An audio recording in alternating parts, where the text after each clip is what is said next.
지난 6월 4일 일본 가나가와현 미우라네 소방서. 자꾸 고무타는 냄새가 나요. 아니 어디서 가스가 새고 있는 것 같아요. 저녁 8시 무렵 정체모를 냄새가 난다는 신고가 폭주. 그리고 이 냄새는 급속도로 퍼져서 약 20km 거리에 있는 저시에서도 같은 신고가 속출했습니다. 얼마나 심각했냐면 이날 접수된 신고만 무려 500건에 달했고요. 오. 냄새로 인해 극심한 메스꺼움을 호소하며 병원으로 이송된 사람까지 등장했습니다. 야 이게 동시에 500건이나 신고됐으면 수상한 냄새가 난 거는 정말 확실했다는 거잖아요. 냄새가 진동을 했다는 얘기네. 네. 어디서 난 거지? 수많은 이들을 고통스럽게 한 이 냄새의 정체는 여전히 미스터리 그 자체입니다. 신고가 쏟아지자 소방당국과 해상보안부까지 나서 냄새의 원인을 밝히기 위해 조사에 나섰는데요. 일단 처음 나온 유력한 원인 중에 하나는 유조선이 운항할 때 나온 배기였습니다. 그런데 유조선 배기는 보통 10분 이내로 사라집니다. 그렇죠. 이 광범위한 장소에서 그것도 2시간 동안 냄새가 날 가능성은 희박하다는데요. 그래도 일말의 가능성이 있을 수 있어 이 부근을 항해한 선박들을 조사했는데 확인 결과 전혀 연관이 없는 것으로 밝혀졌다고 합니다. 배는 일단 아니라는 얘기고. 아닙니다. 그럼 도대체 뭐죠? 자, 그런데 말입니다. 이렇게 냄새의 정체가 미궁에 빠지자 일본 열도는 순식간에 공포와 불안에 휩싸이고 말았습니다. 그 이유 혹시 지진 전조 현상 아니야? 이 냄새에 대해 일본 모 대학교의 환경력 연구센터의 다카하시 마나부 교수가 내놓은 충격적인 주장. 미우라 지역에서 감지된 냄새는 안반균열 시 발생하는 냄새와 유사합니다. 정말 이 냄새가 지진의 전조 현상일 수 있다는 겁니다.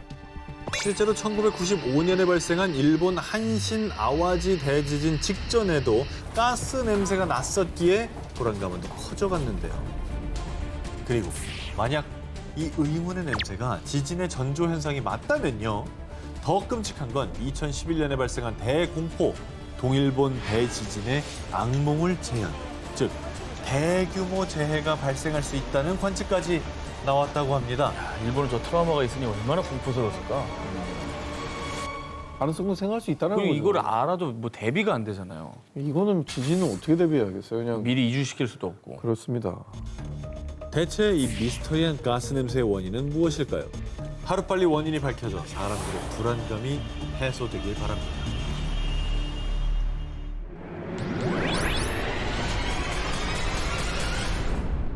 (20억 년의) 역사를 간직한 세계 최대 불가사의한 땅 그랜드 캐니언.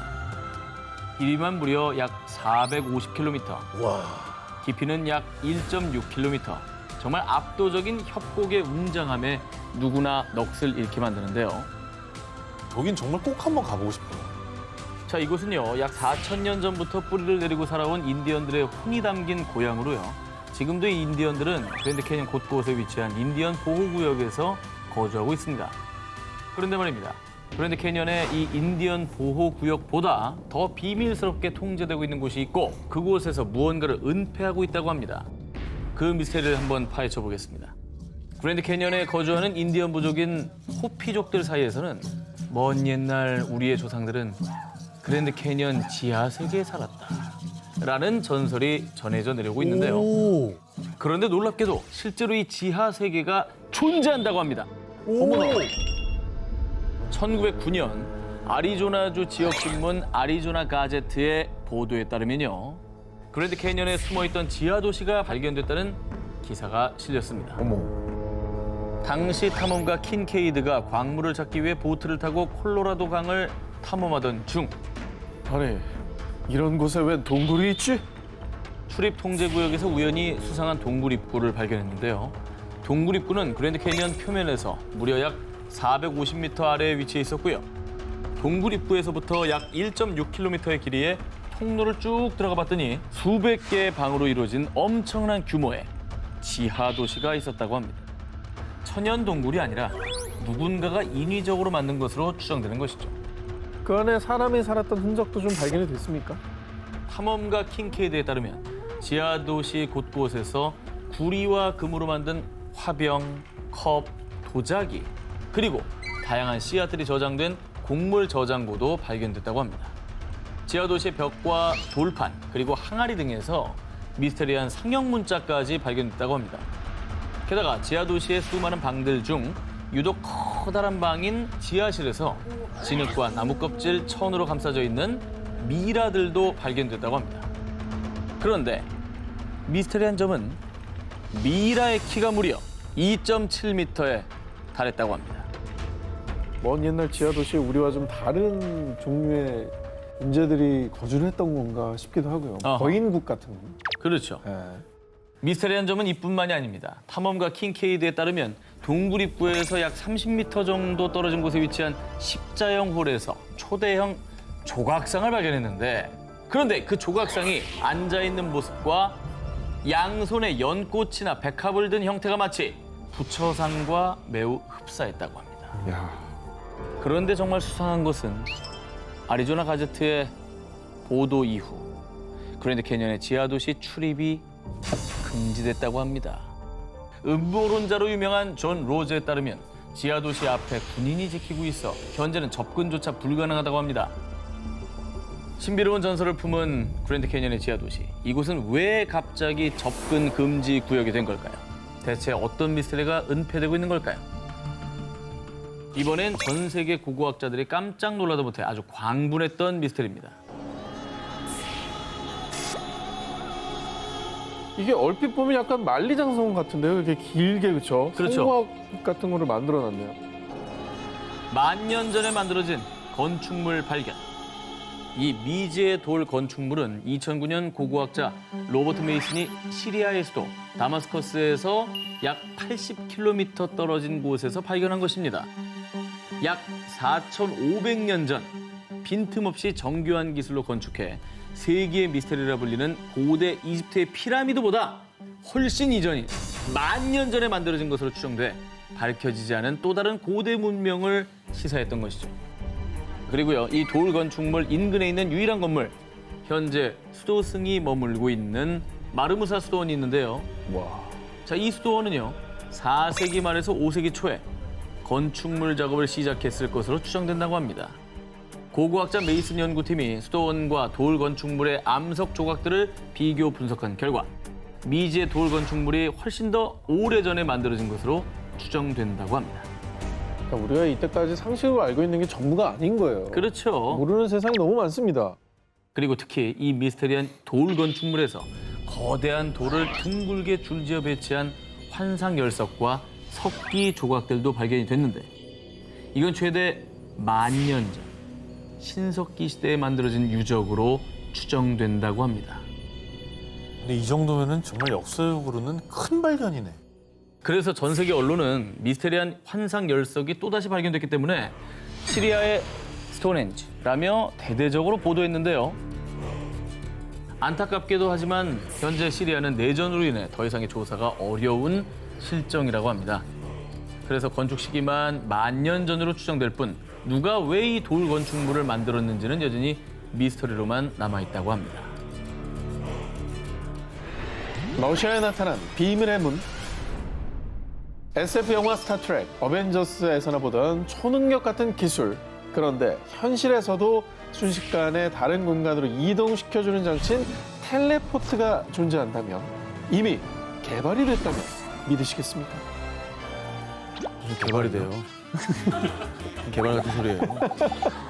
2017년 3월 인터넷을 통해 공개된 충격적인 영상. 뭐야 저게? 뭐야? 당시 목격자들에 따르면 굉장히 큰 엔진음이 들렸는데 기체가 사라지면서 굉음도 같이 사라졌어요.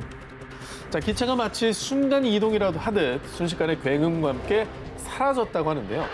일각의 주장에 따르면 이 영상 속 비행 물체는 러시아의 우주 왕복선이고, 상공의 검은 구멍은 토성으로 연결된 순간 이동 장치 텔레포트라고 합니다.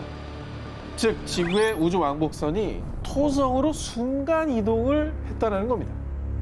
아니 이거는 만약에 가능하기만 하면 너무 획기적인 기술이지. 그렇죠.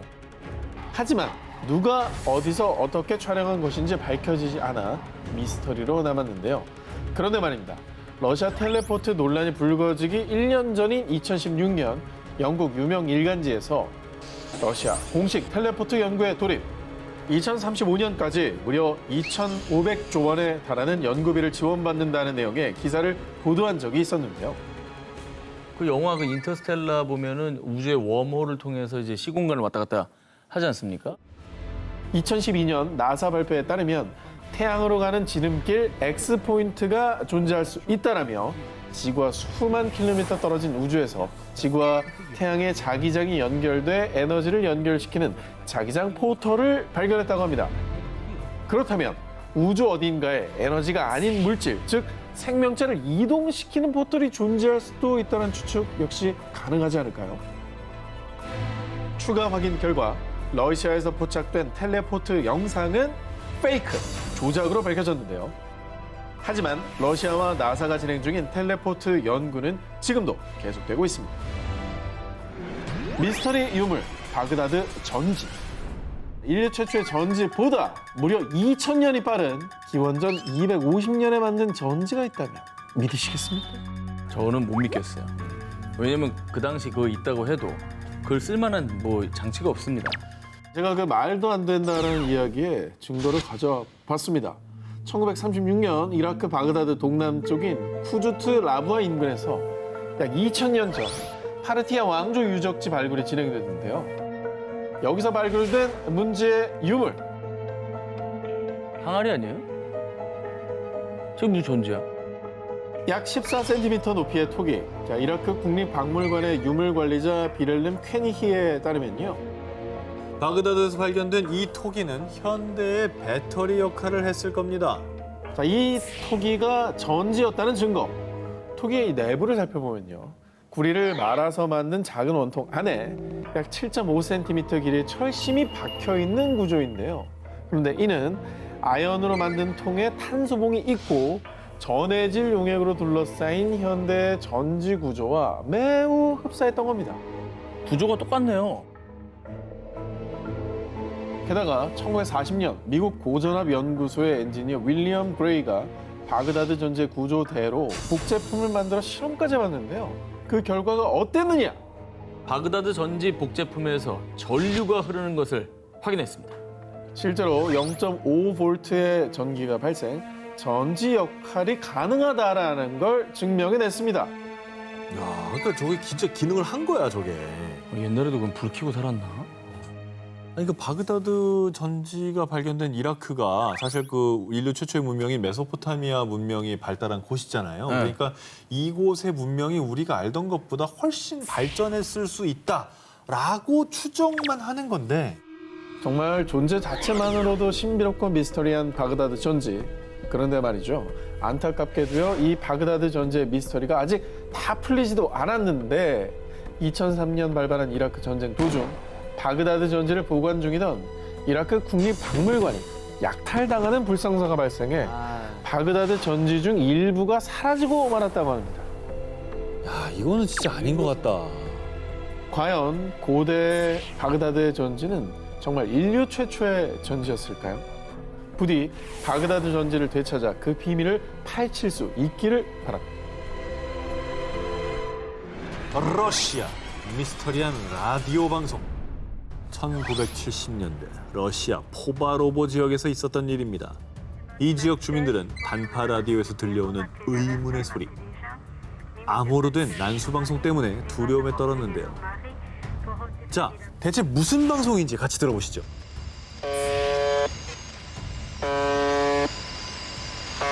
모르스 무언가? 저게 어제도 나오고 오늘도 나오고 내일도 나오는 거예요. 계속? 계속 매일 저렇게만 나왔다고요? 자, 라디오에서 끊임없이 들려오는 의문의 버저음. 이 소리는 1분에 약 25번씩 24시간 내내 송출됩니다. 하지만 대체 누가 어디서 왜 이 버저음을 송출하는 것인지 그 정체가 밝혀지지 않았고요. 그렇게 의문의 난수 방송은 계속됐습니다.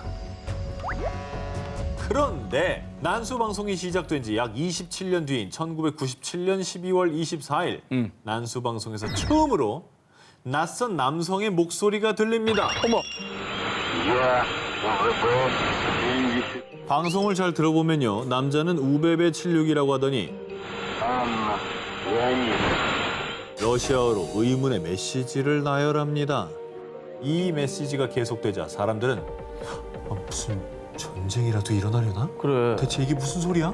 라며 불안에 떨었는데요. 일단 나열된 걸 보니까 뭐 약간 암호 같아 보이기도 하고.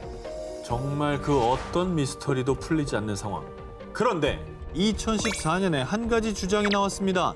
러시아 서부 군구 사령부의 전략 명령 송신소와 관련이 있다는 겁니다. 참고로 이 전략 명령 송신소는 러시아 서부 군구 사령부의 메시지를 하급 부대로 전파하는 중개소 역할을 하는 방송국인데요. 군대 암호 맞네요. 그렇네. 맞잖아. 그렇죠. 이곳과 관련이 있다고 한 이유는 네. 이 송신소의 코드 네임이 우지배 76이라고 합니다. 난수 방송에서 들린 우베베 76과 흡사하죠. 그러네요. 야, 이게 뭐죠? 정말로 약간 관련이 있는 건가요? 2010년에 러시아군의 편제 개편으로 이 포바로보 지역에 위치한 송신소가 폐쇄됐는데 이때 밀리터리 애호가가 폐쇄된 송신소를 탐방하다가 버려진 기밀 문서를 보고 코드네임을 밝혀낸 건데 딱 거기까지죠. 어떤 연관성이 더 밝혀진 게 없었다고 합니다. 그런데 아직도 말입니다. 여기서 풀리지 않은 미스터리. 분명 포바로보의 송신소는 2010년에 폐쇄됐는데 문제의 난수 방송은 지금까지도 계속 들린다고 합니다. 폐쇄가 됐다며. 뭐야? 월칸? Алло, тебя не слышно. Да я не знаю, что только что. Я вас вижу, кто ты сегодня? 아니 송신소가 폐쇄됐는데 어떻게 소리가 들려? 2014년 2월 12일에 송출된 이 방송에서는 벌컨, 즉 화산이라는 새로운 코드네임이 들렸는데요. 일각에서는 이 화산이라는 단어가 러시아 서부군구 소속인 중앙통제센터를 지칭하는 코드네임으로 추측했습니다. 하지만 방송 목적, 방송 유출 경위 등이 명확하게 밝혀진 것은 없다고 합니다.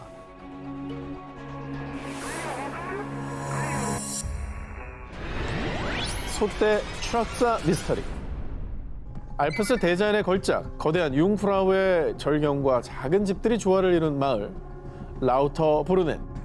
그런데 평화롭기만 할 것 같은 이 마을에서 2009년 주민들을 경악하게 만든 사건이 발생했습니다. 아니, 이게 대체 무슨 일이야? 대체 왜 소들이... 자, 주민들이 충격에 빠진 이유, 바로 절벽 밑으로 소 10여 마리가 추락해 숨진 상태로 발견됐기 때문입니다. 저 팩트네. 우리가 외계인 특집할 때 그 소떼가 의문사했던 거 했잖아요. 했죠? 근데 이 소들 역시요, 외부의 공격으로 상처를 입은 흔적이 없었지만 네. 미스터리한 것은 10여 마리의 소가 모두 추락사했다라는 점입니다. 그러니까. 그래, 떼쥐어서 뛰었네.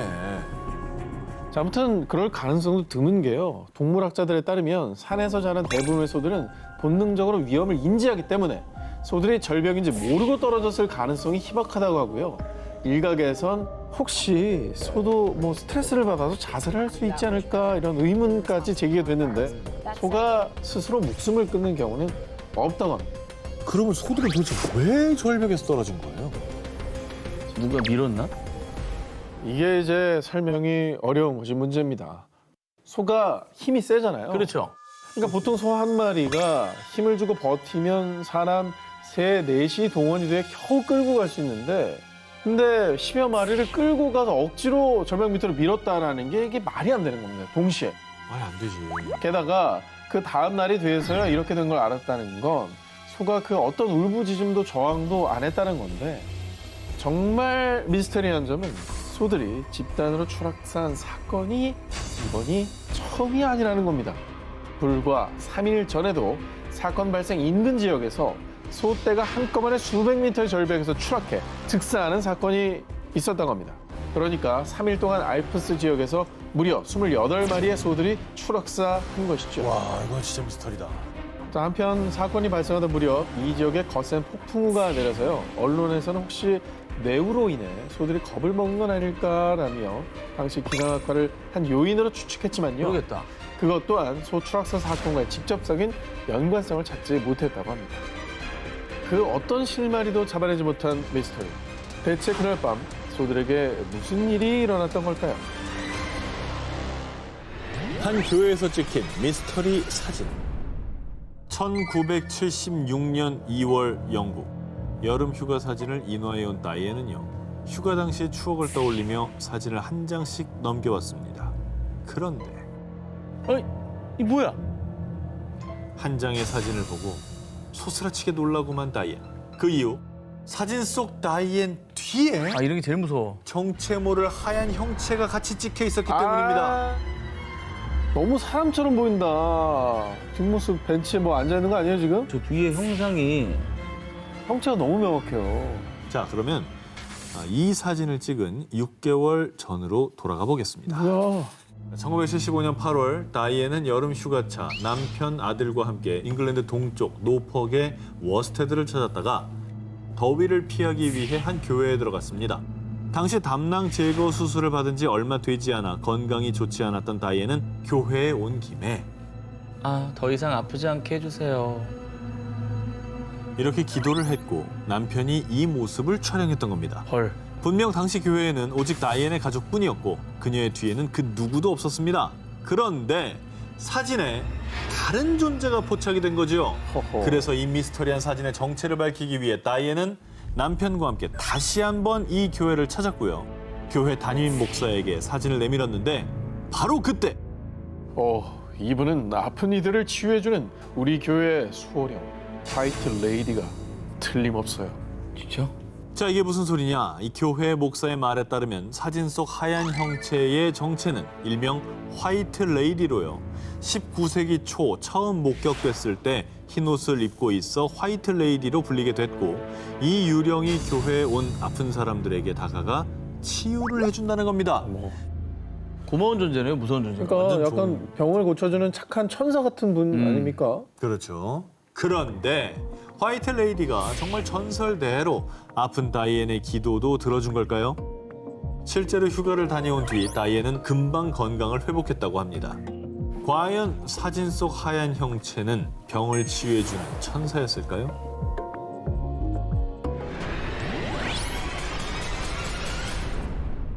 (2017년 10월 2일) 아일랜드 남서부 코크에 위치한 한 중학교. 1828년 지어진 이 오래된 학교의 공식 너튜브 채널에 게재된 미스터리 한 영상이 사람들을 공포에 몰아넣었습니다. 2017년 10월 1일 일요일 새벽, 문이 스르르 열리더니 쾅 하고 저절로 닫히는가 하면 사물한 문이 열리고 갑자기 종이와 책이 바닥에 떨어지는 일명 폴터가이스트 현상이 포착된 겁니다. 그리고 영상도 어디에도 사람의 그림자조차 보이지 않았죠. 갑자기. 뭐야? 아일랜드의 한 중학교 CCTV에 담긴 폴터가이스트 현상에 에이, 학생들이 장난친 거 아니야? 어디서 자작나무 타는 냄새 안 나요? 누리꾼들의 의심이 쏟아졌습니다. 그러나 이 학교의 교장 케빈 베리는요. 절대 조작된 영상이 아닙니다. 사실 예전부터 이상한 소리가 들리긴 했어요. 심지어 한 교사가 학교에 반려견을 데려왔는데 강아지가 이 복도를 지날 때 허공을 향해 계속 짖는 일도 있었다고 합니다. 아, 뭐 있네. 영화 같은 데 보면 귀신을 막 다른 사람은 모르는데 강아지가 눈치채는 경우도 되게 많아요. 있어요. 그런데 말이죠. 불과 한 달도 지나지 않은 10월 26일 해당 중학교 너튜브에 또 하나의 영상이 업로드됩니다. 보시죠. 누가 뭘 던졌어? 그냥 떨어졌는데 물건이? 아니 자, 근데 믿기질 야, 않아서 그래요. 이거 진짜 너무 이상하다. 믿기질 않아. 자, 일각에서는요, 이 학교가 위치한 코크가 20세기 초 아일랜드 게릴라와 영국군이 싸운 독립전쟁 당시 극심한 피해를 입은 지역이었다고 얘기하며 당시 억울하게 목숨을 잃은 이들의 혼령이 모여 있는 거 아니냐는 주장이 나오기도 했습니다. 그러네, 그렇게 생각할 수 있겠네. 귀신이구나. 과거 이 학교 터에 어떤 사연이 있었던 걸까요? 그리고 대체 밤마다 무슨 일이 일어나고 있는 걸까요?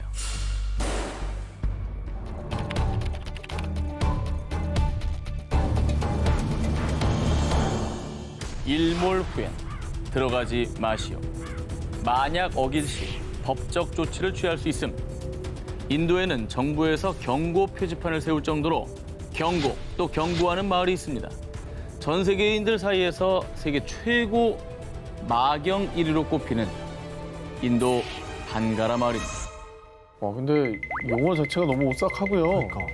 자, 인도 라자스탄주에 위치한 반가라 마을은요. 1573년 무굴 제국 시대에 세워진 요새 마을입니다. 약 150년 뒤 전쟁과 대기근으로 폐허가 되며 현재는 무굴 제국의 성벽마을 유적지로 남아 있습니다.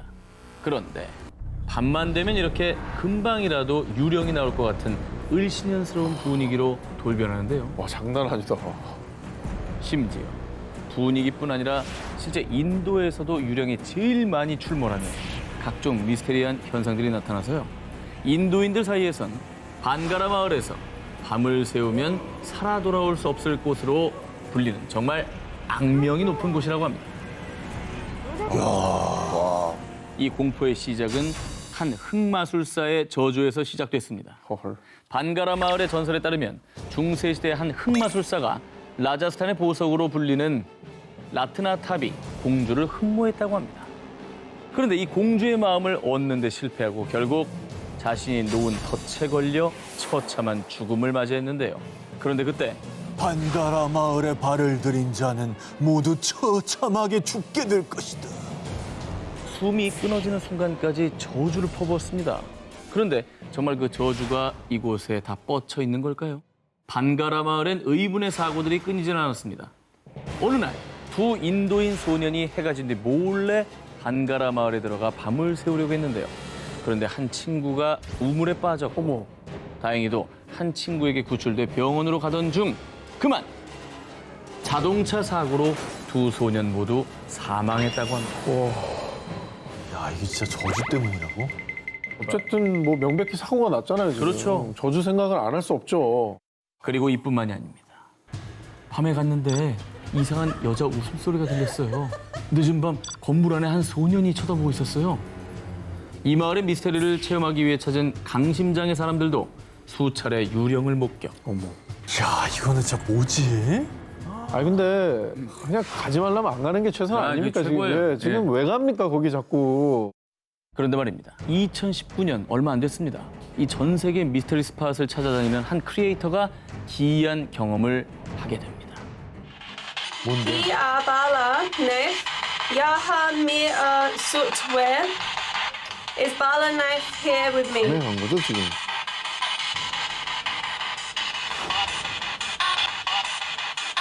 그러니까 저기에 다른 사람이 없는데 저런 사운드가 난 그렇죠. 거잖아요. 와, 이거 진짜 무섭다, 이거. 자, 대체 무엇일까요? 대체 해가 지면 이 마을에서는 무슨 일이 벌어지고 있는 걸까요? 자, 아직도 진행 중인 미스터리 19, 저 전 기자의 두 번째 1위 후보를 공개합니다. 2014년 3월 8일 오전 12시 41분 239명의 승객과 승무원을 태운 중국 베이징행 MH370 여객기가 말레이시아 쿠알라룸푸르 국제공항에서 이륙했는데요. 그런데 38분 뒤인 오전 1시 19분 Malaysian 370, contact Ho Chi Minh 120.9. Good night. Good night, Malaysian 370. 말레이시아 관제탑과의 교신을 주고받은 지 2분 뒤인 1시 21분 여객기의 무선 응답기가 꺼졌고요. 곧 레이더망에서 홀연히 사라져버린 여객기.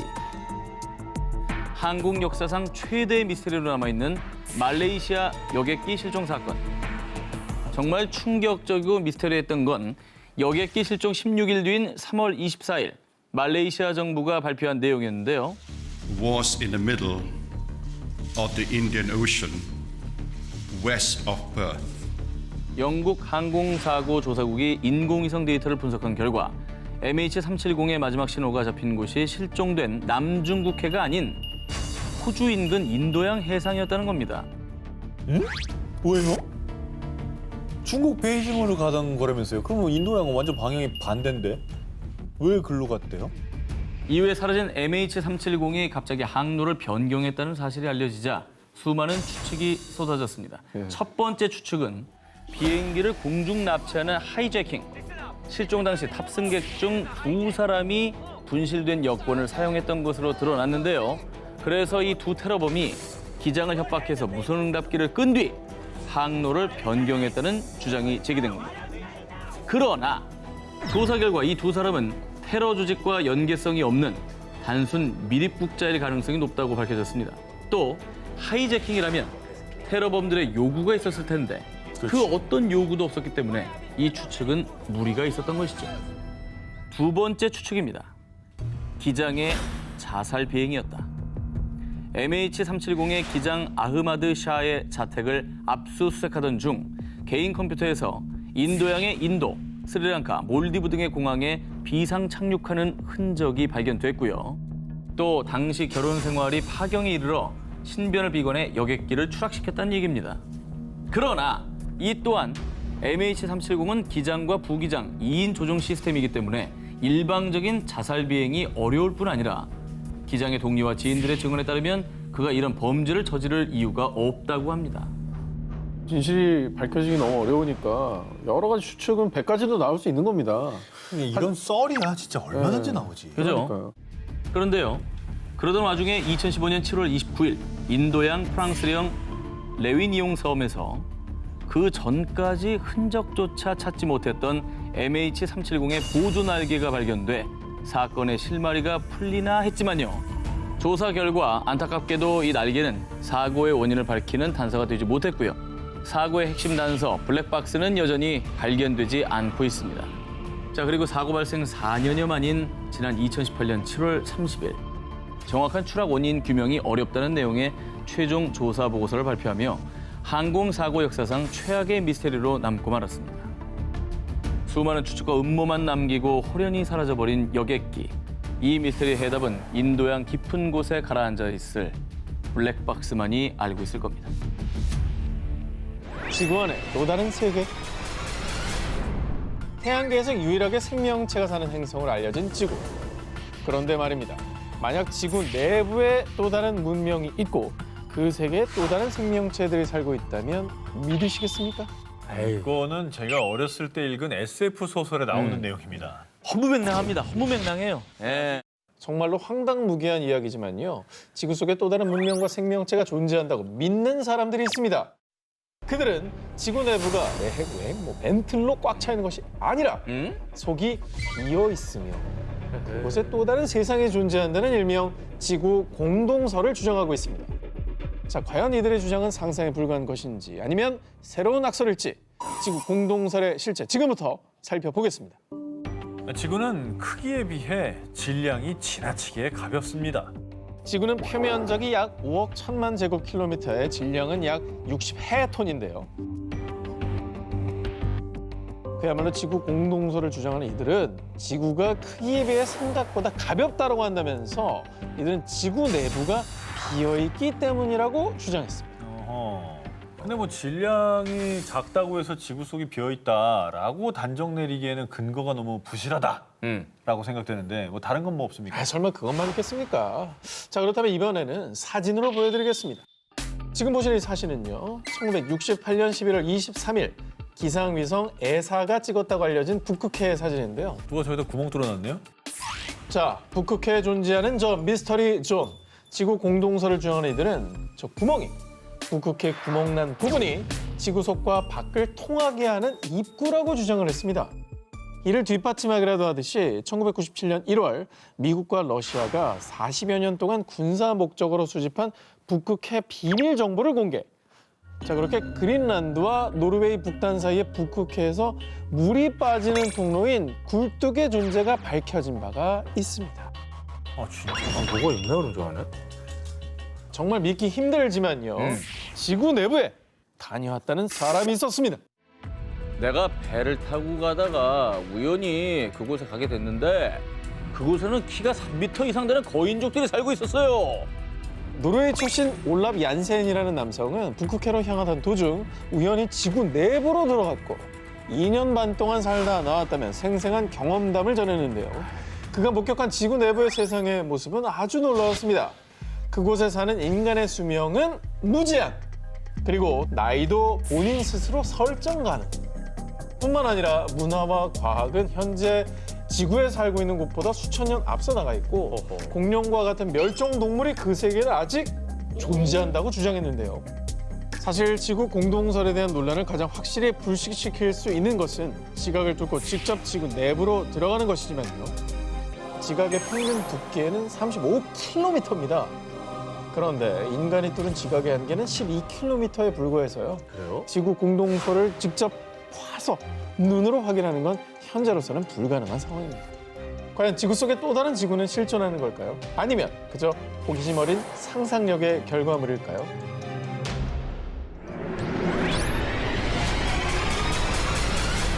자, 일단 이렇게 해서 북극, 남극 양쪽으로 한번 치고 갑니다. 남극입니까? 남극입니다. 아, 이게 헤드라인만 봐도 저랑 크게 다른 게 없는데요.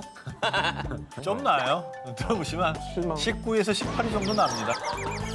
현재 약 400만 년 전 아프리카에서 처음으로 출현한 것으로 알려진 인류. 그런데 말입니다. 일각에서는 최초의 인류와 문명이 등장한 곳이 이곳이라고 주장하는 사람들이 있습니다. 바로 내륙의 연평균 기온 영하 55도, 지구상에 남아있는 마지막 원시 대륙이라 불리는 남극입니다. 아니 사실 지금도 혹한의 환경으로 일부 연구원만 연구 목적으로 상주하고 있는데 저기서 사실 문명이 나올 수가 있나요? 저렇게 추운 곳에서. 2012년 9월 전 세계 언론에서 보도된 충격적인 내용. 남극에서 피라미드 발견. 그러니까. 지금까지 그 어떤 문명이 존재한 적이 없다고 알려진 남극에서 인공 구조물인 피라미드가 발견됐다? 이게 바로 사라진 초고대 문명과 우리가 모르는 인류가 남극에 존재했다는 증거 아니겠습니까? 그럼 좀 이상하긴 하다. 자, 일부 과학자들은 날씨 변화가 심한 남극에서 오랜 세월 침식되면서 이 피라미드 모양을 갖추게 됐다라고 주장했습니다. 그러나 일각에서는 대부분 산은 험준한 산맥에 위치하고 있는데 남극에서 발견된 피라미드는 평평한 지형에 있기 때문에 자연 형성된 산이 아니라고 반박에 나섰습니다. 그러면 또 얘기가 달라지네요. 그러니까. 그렇죠. 산매가 있는 게 아니라는 거잖아요. 그렇죠. 주변이 다 평평합니다, 지금. 그러면 증거를 좀 더 주시면 제가 그래요? 믿어보겠습니다. 알겠습니다. 네. 제가 요 정도로 남극 대륙에 고대 문명이 있다, 이런 걸 주장하는 게 아닙니다. 2012년 8월 네이처에 따르면요, 남극의 암석을 조사해 봤더니 무려 1,500만 년 전 남극 대륙에 야자수숲이 있었다고 추정되는 연구 결과가 나왔던 겁니다. 그러니까 과거 남극이 지금과 달리 인류가 생존할 수 있었던 아열대 기후였다는 거죠. 그럴 수도 있지. 그래서 당시 존재했던 초고대 문명의 인류가 이 피라미드를 만든 것이 아니냐라는 주장이 제기되기도 했습니다. 그러니까 최초 인류가 아프리카에 등장했다라고 추정되는 게 한 400만 년 전이라고 보면, 만약에 이제 1,500만 년 전에 남극 인류가 있었다면 인류의 기원의 역사가 바뀔 수가 있는 거예요. 달라지는 거죠. 네. 게다가 2018년에는 남극 대륙에 존재했던 고대 인류가 완전히 사라진 것이 아니라 어쩌면 남극 대륙 아래에 여전히 존재할 수 있다는 주장이 제기됐는데요. 바로 SNS에 게재된 한 영상 때문이었습니다. 한 남성이 남극 빙하에 90m에 달하는 구멍을 뚫은 뒤 얼음 조각을 던졌습니다. 이때 나는 소리를 들어보십시오. 약간 총소리? 이펙트? 이펙트 같은 소리가 났죠? 총소리? 마치 누군가가 위협을 느끼고 자신들만의 세계를 지키기 위해 총을 쏜 것이라는 주장이 제기되기도 했습니다. 과연 남극의 대륙 아래에는 어떤 비밀이 숨겨져 있는 걸까요? 어쩌면 우리가 찾은 문명의 역사는 알려진 것보다 훨씬 오래전에 시작된 것은 아닐까요?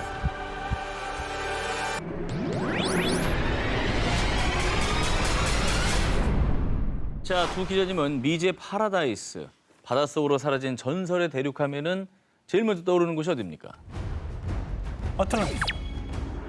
아틀란티스. 당연히. 그리스의 철학자 플라톤의 저서를 보겠습니다.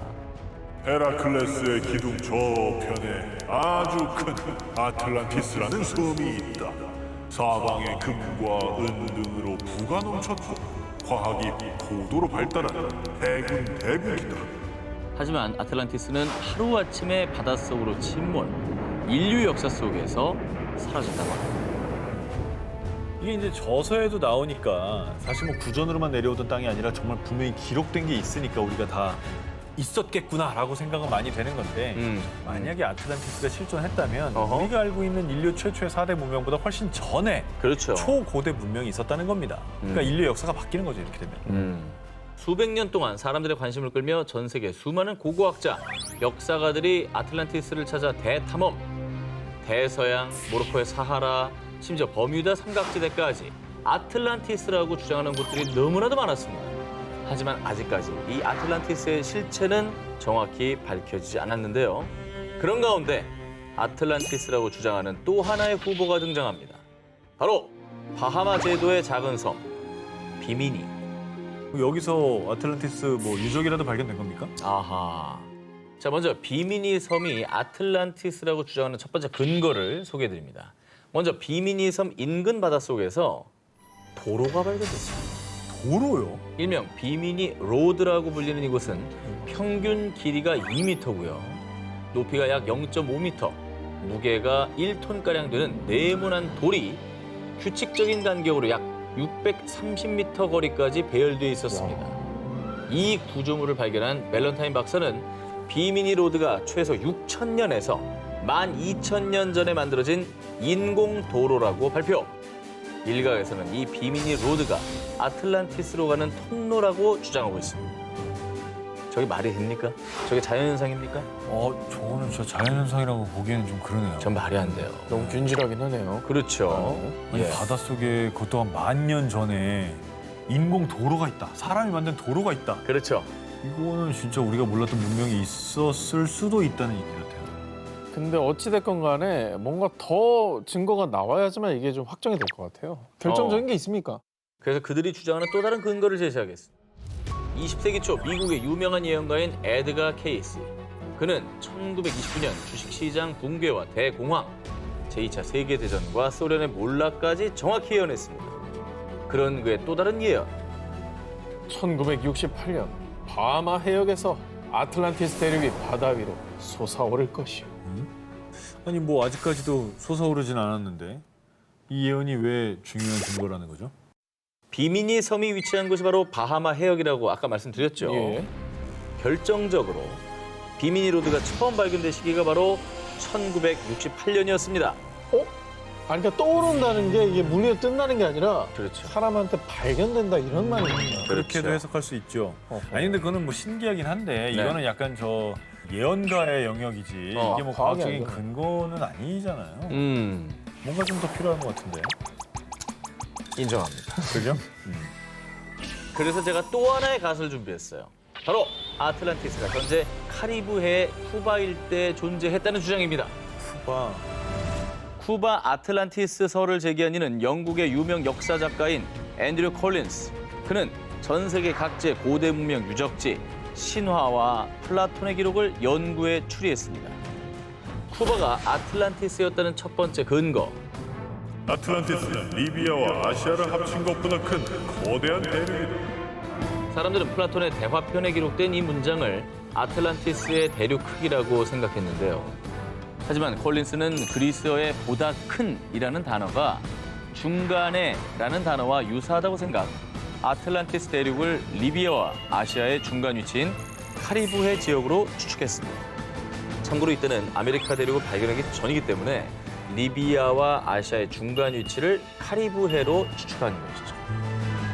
근데 또 왜 하필 쿠바예요? 쿠바가 아틀란티스였다는 근거 두 번째입니다.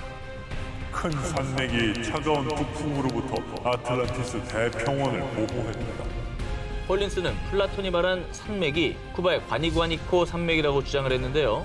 실제로 매년 겨울이면 북쪽 할렌 전선이 쿠바 대륙으로 불어닥치는데 과니구아니코 산맥이 북풍을 막아서 쿠바의 서쪽 평원 작물들을 보호한다고 합니다. 아니, 그렇게 치면 북풍 막는 산맥은 너무 많죠. 아니 산맥 중에 많다. 바람을 안 막는 산맥이 없죠. 없지, 산맥 그래요. 무조건 근거 좀 부족해야지. 근거 부족하다. 예. 자, 이번엔 진짜 확실한 근거를 말씀드리겠습니다. 쿠바가 아틀란티스였다는 근거 세 번째. 콜린스가 주목한 멕시코 신화, 뱀의 사람들. 뱀의 사람 동쪽의 아스틀란에서 건너 7개의 동굴에 우두막을 짓고 살았다. 콜린스는 신화에 언급된 아스틀란이 아틀란티스와 어원이 같으며 신화 속 동굴이 바로 쿠바 푼타델 에스테 1호 동굴이라고 주장했습니다. 이 동굴에 동심원이 연속적으로 고리를 이루며 그 옆으로 S자 모양의 꼬리가 나온 암각화가 있습니다. 네. 콜린스는 이것을 혜성으로 추측. 고대인들이 혜성을 하늘에서 내려오는 불의 뱀으로 여겼기 때문이죠. 그래서 멕시코 신화 속 뱀의 사람들의 고향인 아틀란티스를 쿠바로 해석을 했습니다. 각화가 근데 너무 생생하다. 누가 그려놓은 것처럼. 우리가 벽화 많이 봤는데 저렇게까지 선명한 벽화 잘 없잖아요. 하지만 아틀란티스가 쿠바였다는 콜린스의 주장에 대해 일각에서는 전설과 추론일 뿐이다 라며 반박을 했는데요. 도무지 찾을 수 없어 존재 자체에 대한 의문까지 제기된 사라진 전설의 대륙 아틀란티스. 그것은 플라톤의 상상이 만든 전설의 섬일까요? 그게 아니라면 과연 어디에 존재하고 있는 곳일까요? 신화 속 이것이 실제 있다? 영화 인디애나 존스 속 고대 유적지들에는 침입자들을 물리치기 위해 설치된 무시무시한 함정들이 가득합니다. 그런데 말입니다. 영화 속에나 등장할 법한 쉽게 사람의 접근을 허락하지 않는 고대 유적의 함정이 터키에서 발견됐습니다. 2013년 4월 이탈리아의 한 대학교 고고학과 프란체스코 단드리아 교수 연구팀은 터키 남서부 파무칼레 인근에 폐허가 된 한 사원의 유적을 탐사하던 중 섬뜩한 것을 발견했습니다. 왜 새들이 여기에 다 죽어 있지? 그런데 이상한 것은요. 새들이 아무런 외상도 입지 않은 상태였다는 점입니다. 그 기이한 현상을 조사하던 연구팀은 이 동굴의 입구가 고대 그리스 로마 신화 속에 등장하는 지옥의 문일 것이다 라고 추측을 했습니다. 그 머리 새 딸린 개 있는 지옥의 문이요? 케르베로스. 케르베로스. 연구팀이 그렇게 추측한 이유. 기원전에 활동했던 그리스 역사학자였던 스트라보는 그리스 로마 신화 속 지옥의 문에 대해 이렇게 묘사했습니다. 그곳은 안개와 진기로 가득 차 있어서 간신히 앞을 볼 수 있다. 또한 어떤 동물 죽음을 피해갈 수 없는데 참새를 떨어뜨려 보니 곧장 죽는 것을 목격했다. 그 증기가 뭔가 독가스. 질식사죠. 그렇다고 한다면 입구에 있는 새도 이런 이제 독가스 때문에 죽은 거. 뭐 그렇게 추측을 해야 되나? 자, 그래서 2018년에 독일의 한 대학교 연구팀이 가스 분석기를 사용해 동굴을 탐색을 해봤습니다. 네. 그 결과 동굴의 가장 아래쪽은 무려 91%에 달하는 고농축 이산화탄소가 낮게 깔려 있다고 하고요. 오, 독가스 맞네. 그렇죠. 동굴 입구 근처에서도 최대 53% 정도의 이산화탄소 농도가 방출되는 것을 확인했습니다. 이야, 아니 53%면 질식사하죠. 높긴 높아요. 되게 높을 수 90 있죠. 몇 프로는 뭐. 고농축입니다. 연구팀은 사원터, 욕조, 계단 등도 발견됐으며 이들 유적도 고대 신화의 묘사와 일치한다고 밝혔는데요. 심지어 이 동굴 근처에서 지하 세계를 다스리는 신 하데스와 그의 아내 코레를 상징하는 문양이 새겨진 해리석 기둥을 발견. 이 동굴을 조사하던 프란체스코 교수는 과거 성직자들이 이 동굴에서 동물들을 죽이고 신을 모시는 제사를 지냈을 것으로 추측. 이 동굴은 하데스, 명왕성의 이름을 따 플루토니온이라고 불리고 있습니다. 그리스 로마 신화 속 지옥의 문. 과연 이 문을 지나면 어떤 세계가 기다리고 있을까요?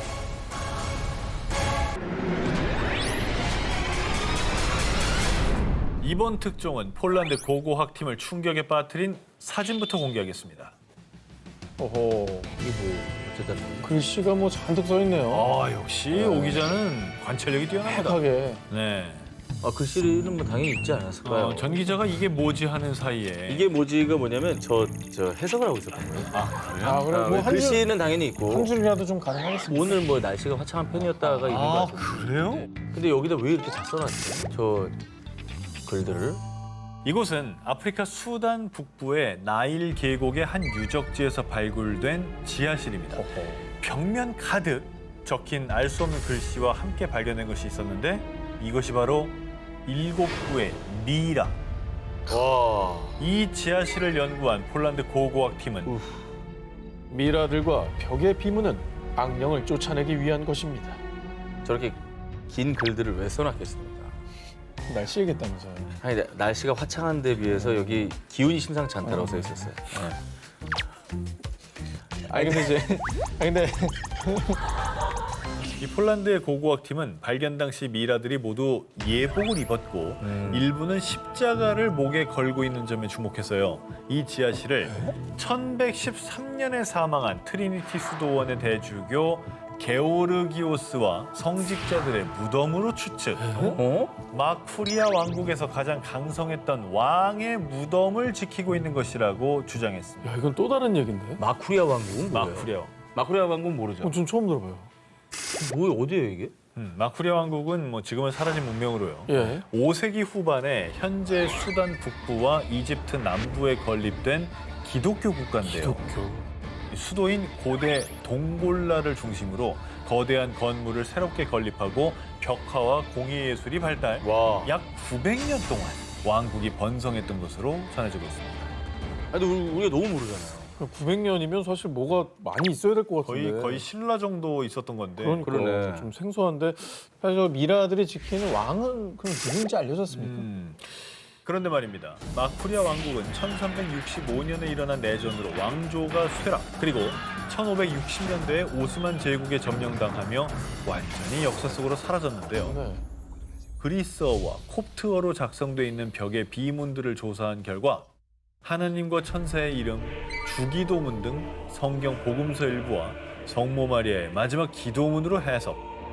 하지만 미라들이 지키는 무덤의 주인 마쿠리아 왕의 정체는 물론 마쿠리아 왕국 역사의 많은 부분이 현재 미스터리로 남아있는 상황입니다. 저렇게까지 아예 자료가 없다라는 게 사라진 문명이라고 하니까 너무 좀 의문이긴 하네요. 인디아나 존스 뭐뭐뭐 신의 도시. 고대 문명과 전설의 왕국을 찾아 전 세계로 모험을 떠났던 인디아나 존스. 인디아나 존스가 마야 문명에 잃어버린 크리스탈 왕국을 발견했듯이 이번엔 저와 함께 잃어버린 도시 화이트 시티를 찾아 떠나보겠습니다. 오, 화이트 시티? 화이트 시티는 뭐죠? 처음 들어보는데? 건축물들이 모두 하얀색이라 화이트 시티라 불리는 이곳은요. 수백 년 전 중앙 아메리카 일대에서 신비로운 낙원인 그곳에 들어선 사람은 다시는 세상에 못 돌아온다. 그리고 16세기 중남미 아스테카 문명을 정복한 탐험가 에르난 코르테스의 편지에서 그 존재를 처음으로 언급. 그 뒤 많은 고고학자들은 반인반묘, 원숭이 신이 지배하는 화이트 도시가 존재했다고 여겼고요. 야, 이건 진짜 인디아나 존스에 나올 것 같은 그런 내용이네요. 와, 신비롭지 않습니까? 되게 이쁘겠네. 자, 그리고 드디어 2015년 미국과 온두라스의 합동 탐사대는요. 특수부대의 도움을 받아 하늘길로만 접근할 수 있는 온두라스 모스키티아 지역 밀림에서 레이저 스캔 기술을 통해 전설 속 화이트 시티의 흔적을 확인했다. 원숭이 같긴 하네. 근데 나는 이건 뭐 느낌일지 모르겠지만 굉장히 저거는 그 주술적 의미가 강한 것 같아요. 숭배 대상으로. 네. 그러니까 이게 원숭이일 수도 있고 원숭이 신을 모시는 걸 수도 있고. 형상화시키는 걸 그렇죠. 아까 언급이 됐죠. 원숭이 신을 위한 제사를 지낼 때 갖다 놓는 어떤 형상물일 수도 있고. 오, 신기하다.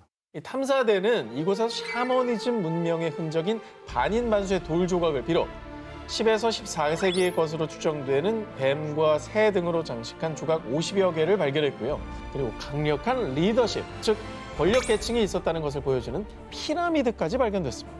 저 왼쪽 위에 토기 파편같이 보이는 걸 보면 저거는 상당히 정교하지 않나요? 그러니까 문양이 네. 저 정도 장식이 있다는 건 약간 그 계급 사회가 그렇죠. 무엇보다 피라미드 같은 거 세우려면은 계급이 높은 사람이 강제로 시키지 않는 한 그런 큰 걸 만들 수 없습니다. 인력을 동원하지 않는.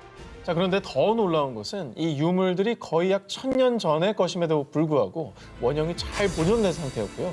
뿐만 아니라 탐사대를 이끈 고고학자 크리스토퍼 피셔에 따르면 이 유물들은 단순한 잃어버린 도시가 아니라 프리 컬럼비안 문명을 상징합니다. 아하. 지금까지 많은 사람들의 손을 타지 않아서 그래서 천만다행이라는 생각이 좀 들기도 그 하고요. 보존 상태가 너무 좋죠. 지금 굉장하네요.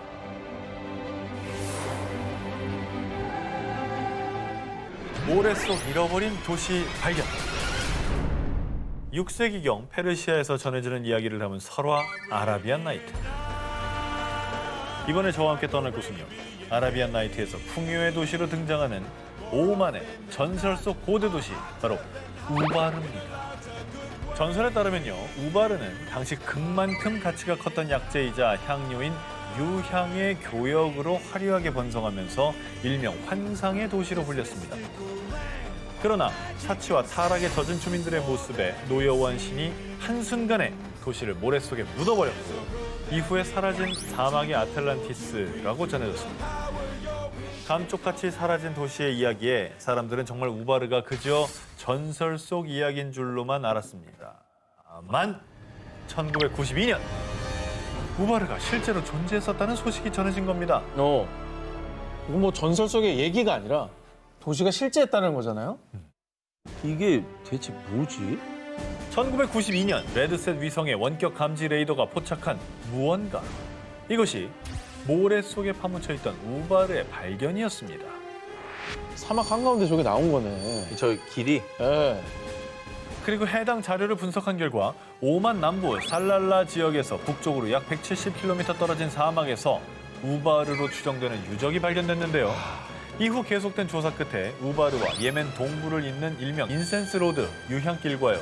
유향을 나르던 아랍 상인들이 이정표로 사용한 것으로 추정되는 30여 개의 석합이 발견됐다고 전했습니다. 뭐 실크로드 같이 뭐 그런 게 있었네. 향로드네, 향로드. 유향으로 번성했던 게 맞긴 한가 봐요. 예. 근데 이게 갑자기 하루아침 모래에 이렇게 파묻혔다는 게 가능한가요, 이게? 조사 결과 우바르가 들어섰던 곳의 지하에서 거대한 석회암 동굴이 발견됐고요. 1세기 무렵 폭우가 쏟아지자 결국 석회암 동굴이 무너지면서 한순간에 도시가 땅 밑으로 꺼져버렸던 겁니다. 석회가 물에 약하니까 주저앉은 거네요. 저 당시에 만약에 저런 일이 있다라면 저걸 과학적으로 설명하지 못했을 테니까 그냥 신이 덮었다라고. 혹시 옛날에 그런 걸 과학적으로 어떻게 설명했겠어요? 과학적으로 모르니까 신이 분노한 줄 알겠어. 하루아침에 그렇게 도시가 얘기할 수 주저앉아 있을 것 버리니까. 뭐. 전설로만 전해졌던 고대 도시 우바르. 과연 싱크홀에 묻히기 전 우바르는 어떤 모습이었을까요? 트로이 전쟁의 산물 이것 발견. 트로이 전쟁을 그린 호메로스의 서사시 일리아드를 각색, 배우 브래드 피트가 아킬레스 역을 맡아 사상 최대의 대격전을 벌였던 영화 트로이 기억하시죠? 너무 재밌었어. 너무 리얼하게 잘 그렸어. 뭐 영어로도 많이 알려지고 그리스 신화로도 많이 알려졌잖아요. 그렇죠. 네. 예. 그러니까 난공불락의 이 트로이 성을 열기 위해서 오디세우스가 거대한 목마를 만들어서 함락을 시켰다. 그렇죠. 이게 트로이의 목마인데 그렇죠. 이게 실화 아닙니까?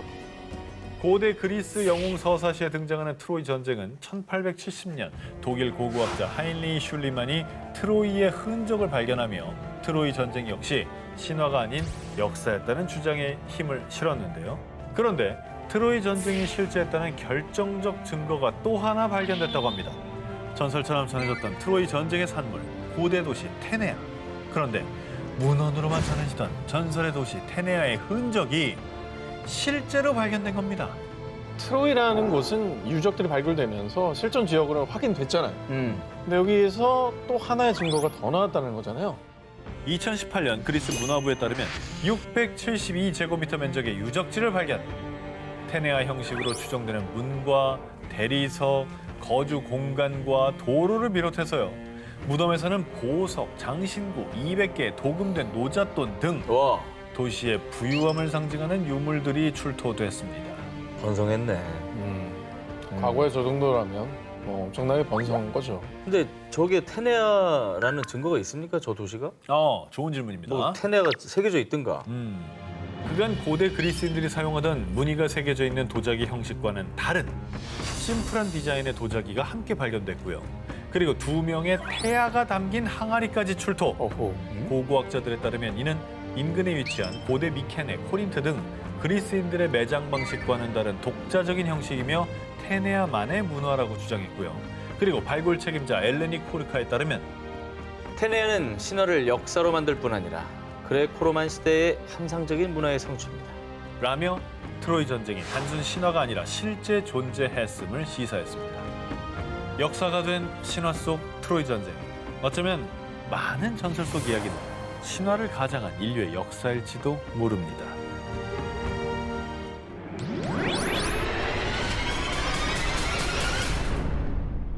최초의 인류로 불리는 오스트랄로피테쿠스를 시작으로 우리 인류를 크게 봤을 때 호모 에렉투스, 호모 사피엔스, 호모 사피엔스 사피엔스로 진화했다는 것이 우리가 배우고 외워온 인류의 진화 과정입니다. 자, 그런데 말입니다. 2019년 4월 이 보편적인 진화 과정을 반증하는 신인류가 발견됐다는 내용이 그것도 영국의 저명한 과학학술지 네이처에 실리면서 학계가 발칵 뒤집혀졌습니다. 인류 진화 과정에 없던 새로운 인류가 발견됐다는 거예요? 그렇죠. 그럼 새로 발견됐네? 자, 2007년 필리핀 북부 루손 섬에 위치한 칼라오 동굴 내 석회암 지층에서 성인 2, 어린이 1명의 것으로 추정되는 치아, 발가락 뼈 등이 발견됐는데요. 이후 프랑스 국립자연사박물관과 필리핀 대학 연구팀이 이 화석의 연대를 측정한 결과 5만에서 6만 7천 년 전의 원인으로 추정됐습니다. 오. 게다가 해당 원인의 치아 역시 호모사피엔스처럼 이전 인류에 비해 그 크기가 작은 것으로 나타났습니다. 지금 치아랑 큰 차이 없지 않아요? 어금니 크기가? 같잖아요, 그죠? 어금니. 진짜 비슷하게 생겼는데? 그런데 말입니다. 루손섬 칼라우 동굴에서 발견된 화석을 연구한 전문가들은 현생 인류와 같은 진보적인 측면과 침팬지 등에게서 보이는 원시적인 면이 섞여 있습니다. 발가락뼈를 자세히 보면 확연하게 발가락뼈가 굽어져 있죠. 이처럼 굽은 발가락뼈의 특징을 갖고 있는 인류는 바로 300만 년 전 활동했던 초기 인류 오스트랄로피테쿠스였습니다. 그 수백만 년 차이 나는 초기 인류하고 현생 인류의 특징을 동시에 갖고 있네요. 오스트랄로피테쿠스와 호모사피엔스를 동시에 가지고 있는 거예요. 치아는 저 현생 쪽이고 네. 저 발가락뼈는 초기 인류 형태고. 어떻게 진화 과정의 중간쯤 되는 사람이라고 봐야 되는 건가? 그런가? 다양하게 이루어졌다는 걸 보여주는 증거가 나옵니다. 그러니까 일렬 종대가 아니라 다양한 그 종들이 있었다는 거죠. 그렇습니다. 그리고 인류의 특징이 혼재된 이 신인류는요. 화석이 발견된 루손섬의 이름을 따 호모 루소넨시스라 이름 붙여졌는데요. 5대 인류와 현생 인류의 특징이 공존하는 신인류 호모 루소넨시스. 이들이 살았던 문명은 과연 어떤 모습이었을까요? 현재 지구상의 대륙이 몇 개죠? 5대양 6개수 아닙니까?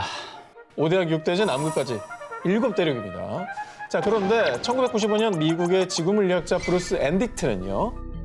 현재 8번째 대륙이 바닷속에 있습니다. 또 아틀란티스 얘기하는 거 아니에요? 아니야, 아틀란티스 아닙니다, 이거. 아니면 그죠? 아까 저기 오 기자가 처음에 얘기한 북극 밑에 대륙 얘기하는 거 아니에요? 자, 그는 7개 대륙에 이어 8번째 대륙, 일명 질랜디아가 존재한다고 주장. 아, 질랜디아. 그리고 그가 8번째 대륙으로 지목한 곳은 뉴질랜드와 뉴칼레도니아가 있는 오세아니아 지역인데요. 사실 뉴질랜드, 뉴칼레도니아를 비롯한 인근 섬들은 단순한 섬이 아니라 대륙의 일부라는 거였습니다. 자, 그리고 12년 뒤 루엔딕 교수의 주장에 힘을 싣는 또 다른 연구 결과가 발표됐는데요.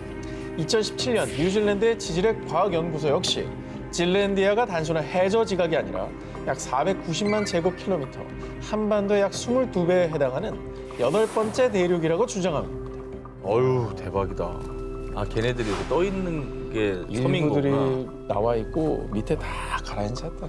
그럴 수 있겠네. 자, 해당 연구팀은요. 질랜디아 대륙으로 추정되는 해저에서 약 8,000점 이상의 화석 표본을 채취했는데요. 그리고 그 결과 육상신물의 화분과 포자가 발견됐다는 겁니다. 아, 떠 있었네, 그럼. 진짜 그렇게 볼 수 있다 이거죠? 언더더 씨가 저기네, 사실 상상 속에. 언더더 씨는 저기네. 지난해 9월 질랜디아 대륙으로 추정되는 곳이죠. 뉴질랜드 북섬 타라니키 해안에서 발견된 펭귄 화석을 분석한 결과가 공개됐는데요. 펭귄 화석? 이 펭귄 화석은 지금껏 알려지지 않은 약 300만 년 전 고대 펭귄의 화석으로 추정. 해당 연구팀에 따르면요, 이 고대 펭귄들은 현대 펭귄들의 조상격으로 과거 오랜 기간 질랜디아에서 서식하다가 지각 변동으로 대륙이 가라앉자 남반구 곳곳으로 흩어진 거라고 합니다.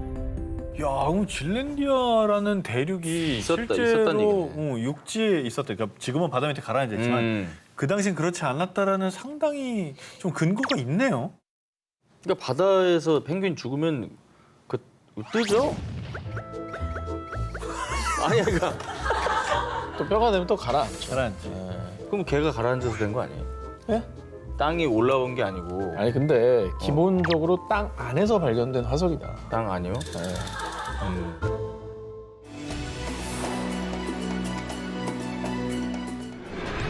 연못 아래 잠든 2000년의 비밀. 중국 저장성의 작은 마을 롱유. 이 마을에는 바닥 없는 연못이 있다라는 전설이 전해지고 있었다고 하는데요. 거대한 수수께끼를 품은 2000년 전 연못의 비밀을 지금부터 소개해드립니다. 1992년 이 마을의 주민들은 바닥 없는 연못의 실체가 몹시 궁금했던지 연못 탐험을 시작했습니다. 17일에 걸쳐 연못의 물을 다 빼낸 마을 주민들은 무언가를 발견하고 경악을 금치 못했습니다. 혹시 그 지하 세계로 내려가는 터널을 발견했나요? 오. 여기다 돌을 던져봤더니 총소리가 났나요? 아니면 거기서 3m짜리 아니, 거인이 공룡을 나왔나요? 탄 거인이 나온 거 아니에요? 연못 아래에서 발견된 것은 거대한 수중 동굴이었습니다. 진짜? 높이 20에서 40m, 1000에서 3000 제곱미터 규모로 총 24개가 발견이 되며 진짜 크다. 놀라움을 자아냈습니다. 자, 2000년 전 만들어진 것으로 추측이 됩니다. 그런데 더 놀라운 것은 이 동굴들은 자연적으로 형성된 동굴이 아닌 사람이 오로지 끈을 이용해서 만들어낸 인공 동굴이라는 점입니다. 이야. 그리고 이 룽유 동굴 안에는 정교한 조각뿐 아니라 교량과 계단, 기둥까지 발견됐지만 신기하게도 이 모든 작업에 불을 사용한 흔적이 전혀 없었습니다. 아니 근데 저 정도면 진짜 누가 만들어 놓고 그거를 일부러 물 안에다가 묻었다라고 말하는 게 더 믿길 정도예요. 그러기에는 부피가 너무 커요. 근데 규모가 너무 크잖아. 한 개도 거의 아니고 도시인데? 24개 동굴을 그냥 끌로 이렇게 이걸로 만들었다는 게. 아니, 요즘 기술로 저걸 저렇게 파내려가도 되게 어려운 일일 것 같은데요? 이곳을 조사한 고고학자들은 동굴에 햇빛이 드는 시간 동안에만 작업했을 거라고 추측. 하지만 왜 굳이 전기도 장비도 없던 당시의 기술력으로 힘들게 수중의 대규모의 동굴을 만든 것인지, 그리고 어떻게 이렇게 오랜 세월 잘 보존될 수 있었는지 무수한 의문만 생기게 됩니다. 룽유 동굴은 왕가의 무덤이었을 겁니다. 아닙니다. 채석장이나 저장고였을 겁니다. 자, 하지만 왕실의 무덤이라면 있을 법한 유물들이나 매장 흔적이 발견되지 않았으며, 그리고 돌이나 얼음을 채석했다면 어떻게 수중까지 돌과 얼음을 운반할 수가 있었겠냐는 것이죠.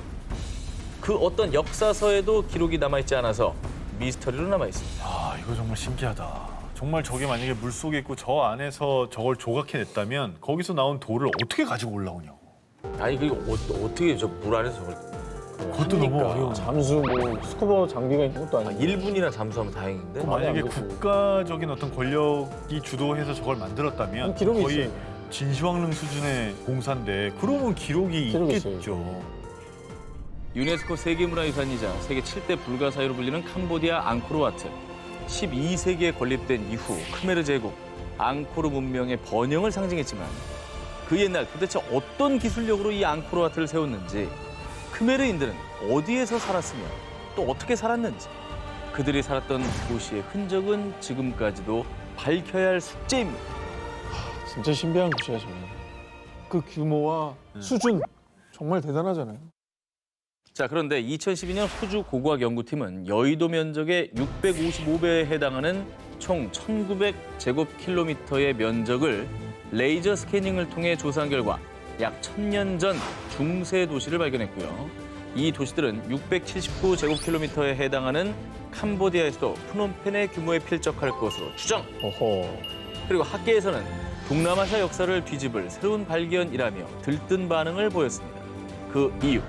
이 전설로 존재했던 크메르 제국의 잃어버린 도시를 찾았습니다. 고고학자들에 따르면 이 도시가 바로 역사에 기록되어 있지 않지만 고대 비문으로 전해지던 전설의 도시. 서기 8세기에서 9세기 사이에 세워졌다고 알려진 곳. 앙코르 이전보다 앞서 세워진 크메르 제국의 최초의 수도. 마헨드라 파르바타라는 것입니다. 그러니까 크메르 제국의 앙코르보다 앞선 대도시가 있었다는 거네요. 그렇죠. 이 연구팀은 이곳에서 왕궁과 피라미드 형태의 사원, 연못 등을 발견했는데요. 뿐만 아니라 크메르 제국의 힘의 원천이자 상징인 물을 이용하는 수력 시스템이 대규모로 발견. 우와. 수로들이 앙코르와트로 연결돼 있다는 사실을 확인했습니다. 이를 두고 연구팀은 수로들이 비록 원활하게 작동되진 않았지만 앙코르 문명이 만든 인공 호수의 근간이 됐다고 주장했습니다. 뿐만 아니라 무려 1000년도 전에 세워진 도시지만 구조물들이 규칙적인 너비의 격자무늬 배열로 정교하게 세워진 도시임이 밝혀졌는데요. 즉 이는 과거 크메르인들이 계획적으로 세운 도시라는 증거인 셈이죠. 그리고 이 같은 발견은 미지의 문명이었던 크메르 제국이 그간 학자들의 예상보다 더 오래전부터 발달한 기술을 갖고 있었다는 점, 제국의 번영과 그 규모가 방대했다는 것을 뒷받침해주고 있는 것입니다. 뭐 세계 어디에서든 물을 다스리는 건 권력의 상징이라 크메르 제국이 그 정도의 권력을 뭐 유지하거나 네. 혹은 증명할 수 있는 정도의 힘이 있었다는 얘기네요. 그 여러 가지 것들이 인프라가 없었을 텐데 수로와 앙코르 같은 사원들을 다 만든 거죠. 대단하죠. 그 연구를 통해 조금 이런 의문들이 밝혀졌으면 좋겠네요.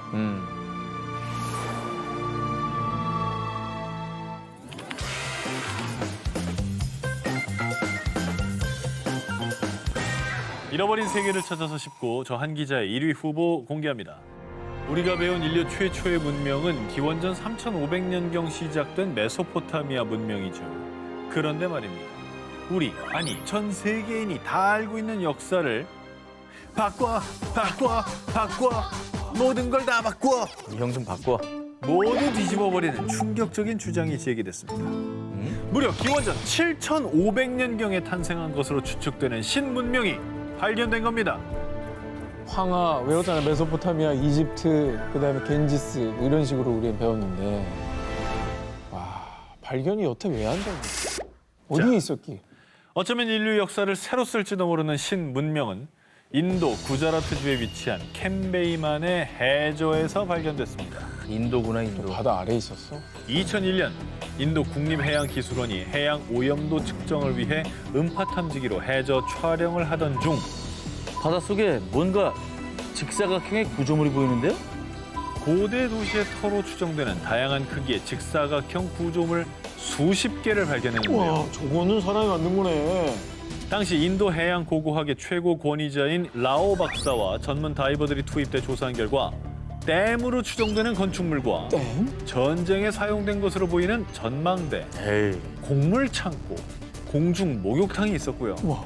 심지어 주거지로 추정되는 곳에는 지금의 하수도 시설과 매우 흡사한 통로와 도로의 흔적도 발견됐습니다.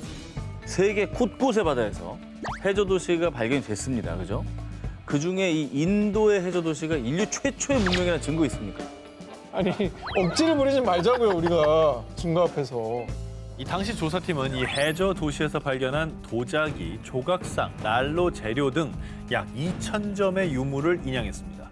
그런데 그중에 작은 나무 화석이 발견됐고요.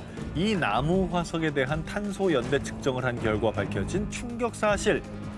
이 나무 화석의 연대는 기원전 7,545년에서 7,490년 사이의 것으로 보입니다. 정말 놀랍게도 나무 화석의 탄소 연대에 따르면 이 해저 도시의 문명이 인류의 4대 문명보다 앞선 무려 기원전 7,500년경에 시작됐을 수 있다는 겁니다. 근데 사실 그 나무 화석이라고 하는 게 저 해저 도시의 유적이 맞을까요? 이게 흘러 들어가지고 이렇게 병한 거 아닐까요? 안타깝게도 이 나무 화석의 용도는 밝혀지지 않은 상태로요. 그렇지. 나무 화석과 이 해저 도시의 연관성은 찾지 못했다고 합니다. 인도 캠베이만에서 발견된 해저 도시. 과연 그 도시는 인류 최초의 문명 도시였던 걸까요?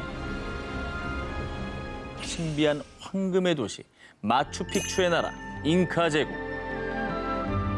13세기경 건국 초기엔 페루 근교를 지배하다가 15세기 말에는 서부 남미 일대를 장악, 거대 왕국으로 성장을 했습니다. 근데 문제는 현재 잉카 문명에 수많은 유적이 남아있음에도 불구하고 문명 자체가 미스터리 그 자체란 사실이죠. 그래서 지금 저와 함께 세계 7대 불가사의 잉카 문명의 비밀을 파헤치러 대탐험을 떠나보겠습니다. 전설로만 전해지던 잉카 제국이 본격적으로 그 실체를 드러낸 것은 1911년 미국의 고고학자인 하이럼 빙언에 의해서 페루에서 고대 도시인 마추픽추가 발견된 것이었습니다. 몇백 년의 세월에도 불구하고 면도칼 하나 비집고 들어갈 틈이 없이 맞닿아 있는 돌들.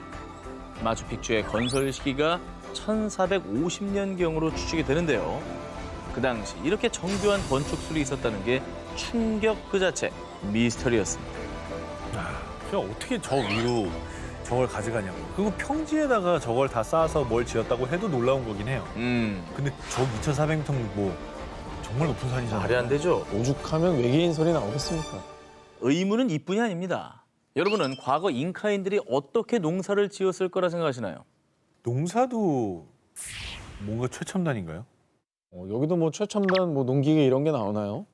잉카인들이 농기구로 사용한 것은 철이나 청동기가 아닌 바로 돌. 그들은 돌을 이용해서 농사를 지었다고 합니다. 이미 조선시대는 쟁기도 있고 낫도 있고 호미도 있고 다 쓸 텐데. 자, 심지어 한때 서부 남미 일대를 장악했던 잉카 군대의 주 무기 역시 총 등의 최첨단 무기관인 돌도끼와 나무 곤봉. 임진왜란 때 조총 들고 외국가 쳐들어왔는데. 맞습니다. 야, 정말 시대가 안 맞는 것 같은 생각이 들어요. 밸런스가 너무 깨지네. 결국 석기를 바탕으로 고도화된 잉카 제국은 16세기 철기로 무장한 스페인 군대에 의해 멸망하고 말았습니다. 다른 문명보다 훨씬 뒤늦은 석기 문화와 훨씬 앞서 나간 초고도 과학기술을 동시에 지녔던 잉카 문명. 과연 어느 쪽이 진짜 그들의 모습이었을까요? 중국판 모모. 중국 스촨성 러산시에 위치한 헤이주거우 숲. 스멀스멀 피어오르는 안개가 자욱히 깔리고 검은 대나무들이 우거진 비경을 자랑하는 곳입니다. 진짜 이쁘다. 풍경은 기가 막히네요. 그런데 이 숲에는 아주 무시무시한 전설이 깃든 곳이 있습니다. 현지인들에 따르면요. 1950년대 수십 명의 사람들이 저 계곡을 건넜지만 살아 돌아온 사람들은 아무도 없었어요. 헤이주거우 숲에 위치한 협곡. 이곳에 들어가는 건 자유입니다. 하지만 무사히 돌아올 수는 없습니다. 이른바 죽음의 계곡으로 불리고 있는 곳입니다. 뭐야, 무섭게. 저기서 뭔 일이 일어나는 거예요? 오싹하다. 아니, 되게 예쁜 풍경이었는데 그 말 듣고 나니까 되게 무서워 보이네요, 갑자기. 음산해 보이죠? 네. 실제로 과거부터 수차례 의문의 실종 사고가 발생했습니다. 뿐만 아니라 최근 2016년에도 탐험에 나섰던 남성 한 명이 실종, 많은 사람을 공포에 떨게 했습니다.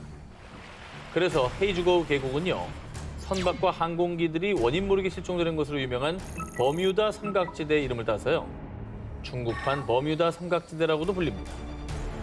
그런데 말이죠, 더욱 소름 돋는 것은 헤이주거우 계곡의 위도는 북위 30도로 버뮤다 삼각지대와 같은 위도에 위치했다는 점입니다. 헐. 심지어 헤이주거우의 지형 또한 같은 삼각형 형태였습니다. 뭐야, 별거 아닌 것 같은데 되게 무섭네. 아니 그리고 실제로 사람들이 실종됐다잖아요. 그렇죠. 그런 사건이 벌어진 거니까. 헤이주거우 계곡을 둘러싼 이 오싹한 미스테리한 사건들 때문에요.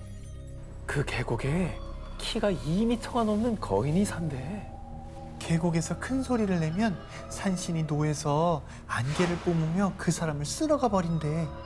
거인설부터 산신의 할아버지라 불리는 야인의 전설 등이 내려오고 있습니다. 근데 이 정도면 사실 좀 과학적으로 수사를 해야 되는 거 아닙니까? 헤이주거우 계곡을 조사한 전문가들에 따르면요. 헤이주거우는 다량의 철이 함유된 현무암이 분포돼 있어 자기장 수치가 비정상적으로 높습니다. 자, 이 높은 자기장 수치 때문에 많은 사람이 방향 감각을 상실하고 숲에서 길을 잃은 것이라 주장을 했는데요. 하지만 이 또한 하나의 주장일 뿐 명확한 인과관계가 밝혀진 것은 아니라고 합니다. 헤이주거우 계곡, 그 비밀은 밝혀지지 않았지만요. 부디 연구가 지속돼 더 이상의 미스테리한 실종 사건이 발생하지 않길 바랍니다. 절벽에 숨은 모모. 이번 특종은요, 사진부터 공개해드리겠습니다. 저 뭐야, 가운데? 저거는 인공구조물인데 완전히 누가 봐도. 자연이 만들어놓은 절벽에 너무나도 이질적인 누군가의 손길이 닿은 듯한 인공적인 구조물. 동유럽과 서아시아의 경계에 있는 국가 아제르바이잔에 위치한 이 신비한 유적은 현저로 페리갈라, 일명 요정의 성으로 불리고 있는데요. 4세기에서 8세기 사이에 지어진 것으로 추정되는 이 페리갈라는 무려 300m 높이의 절벽의 위치, 그 존재 자체가 미스터리입니다. 야, 300m 위까지 저 돌을 다 짊어지고 올라가서 졌다가 건물을 졌단 말이에요? 아니죠. 땅에 지은 게 네. 올라간 거죠.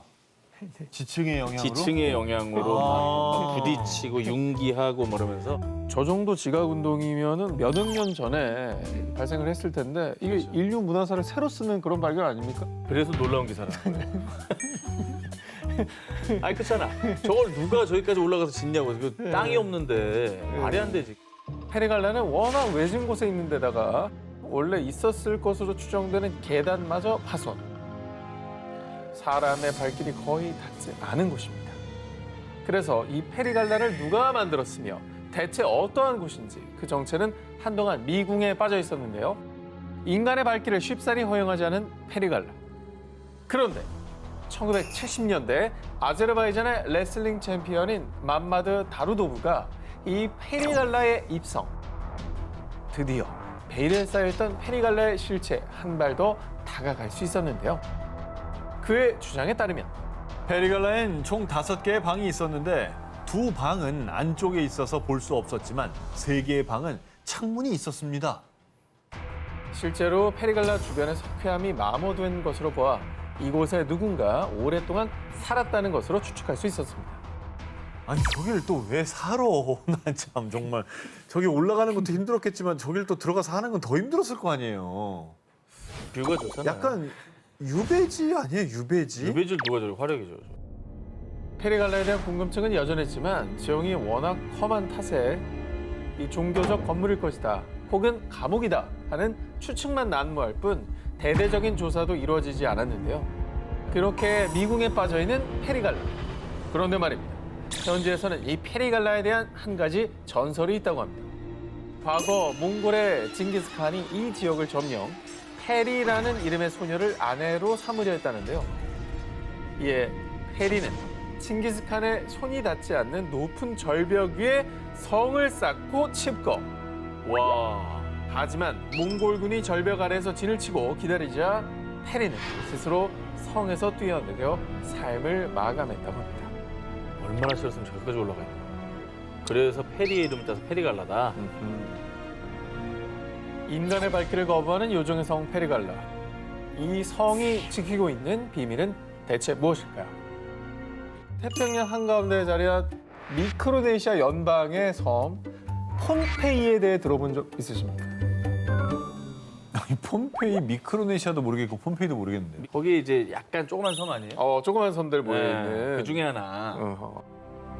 우리에게 많이 알려진 곳은 아니지만요. 이 폼페이의 남동부 테멘섬 연안에 오세아니아 최대 규모의 고대 해상 유적지가 있습니다. 일명 난마돌이라 불리는 이 섬은 자연적으로 형성된 게 아닙니다. 고대의 산호초 위에 건설한 인공섬들인데요. 와. 17세기까지 폼페이를 지배했던 사우델레 우르 왕조가 건설한 것으로 추정, 석조 궁전, 사원, 영묘 등 당대 찬란했던 문화를 짐작케 하는 방대한 규모의 유적이 남아 있습니다. 저거를 바다 위에다 만들었다고? 어떻게? 대단하다 진짜. 이 난마돌은 존재 자체가 미스터리. 난마돌은 길쭉하고 거대한 현무암 기둥을 최대 15m 높이로 쌓아 올려 축조되었는데요. 그렇게 축조한 인공 섬의 수가 무려 92개. 와.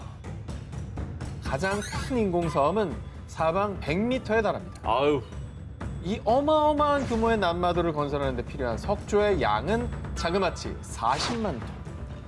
대체 누가 이 엄청난 양의 돌들을 가져왔을까요?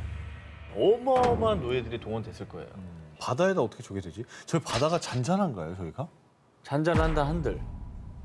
저 40만 톤의 돌을 어디서 가져왔나요? 어디서 가져올 거야 또. 그거 어디서 가져와? 자, 바로 그게 미스터리입니다. 난마돌은 방사성 탄소 연대 측정 결과 12세기 무렵부터 축조, 폼페이 섬의 화산 폭발로 형성된 이 현무암으로 축조했을 것으로 추측하는데요. 폼페이 섬에서 이 난마돌까지의 거리는 무려 그렇다면 대체 누가 어떻게 그 무겁고 방대한 양의 돌들을 운반했는지 그 미스터리는 여전히 풀리지 않고 있습니다. 저 어떻게 했죠? 무게도 무게인데 일단 이동 수단이 뭐냐는 거예요. 폼페이 원주민들 사이에서는 오래전부터 이 난마돌에 얽힌 기묘한 전설이 내려오는데요.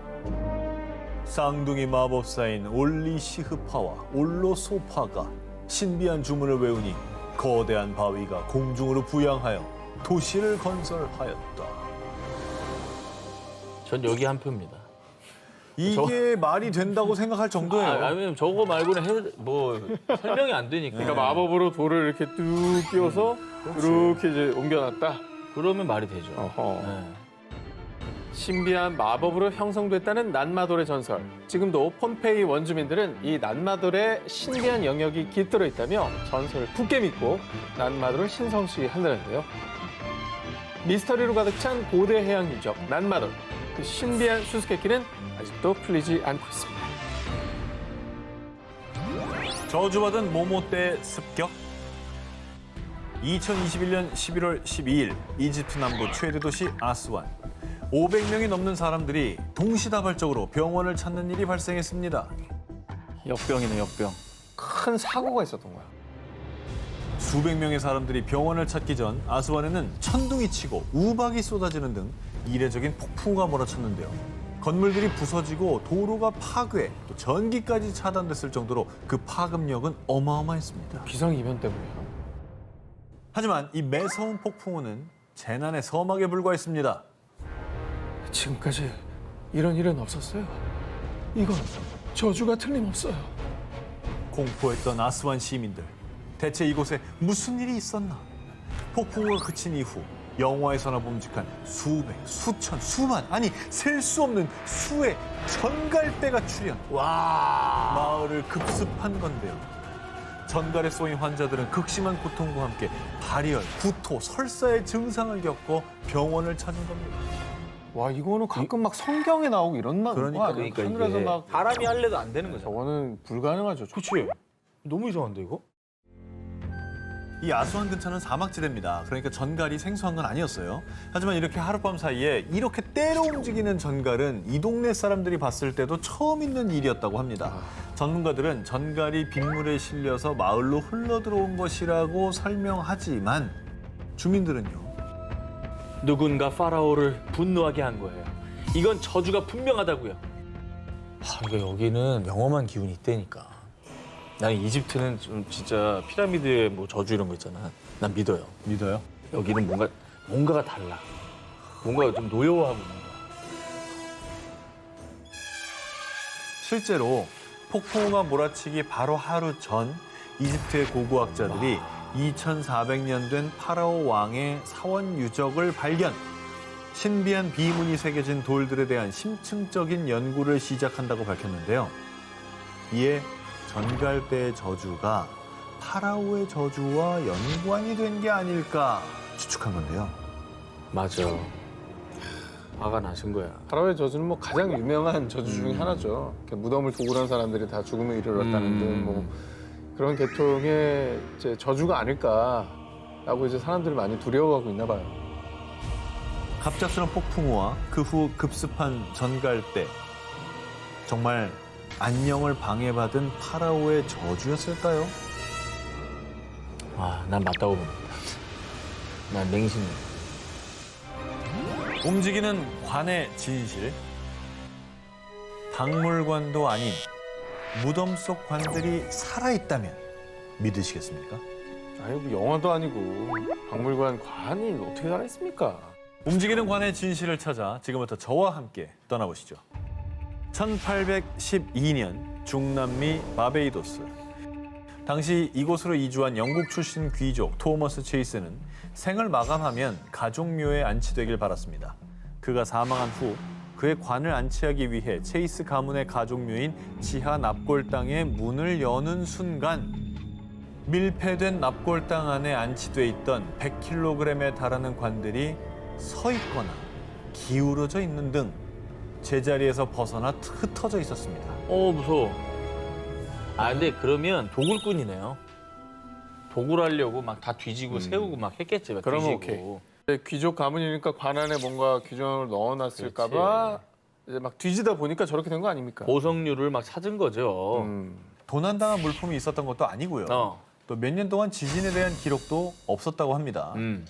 사람들은 노예들을 착취했던 악덕 농장주 체이스 가문의 원한이 있는 누군가의 소행이라고 생각.